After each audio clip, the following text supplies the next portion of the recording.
দোয়া কবুলের 5টা শর্ত, এই কথা বলে আজকের আলোচনা শেষ।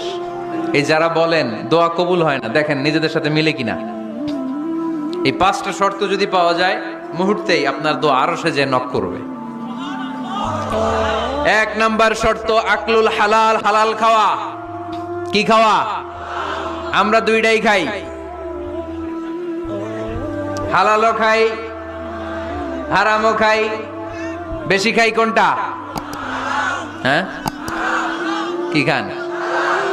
আমি কই নাই কিছু, আপনারাই কইছেন। নিজের উত্তরে নিজে ধরা না। হারাম খেলে তো দোয়া কবুল হয় না। লা ইয়াদখুলুল জান্নাতা জাসাদুন গুযিয়া বিল হারাম।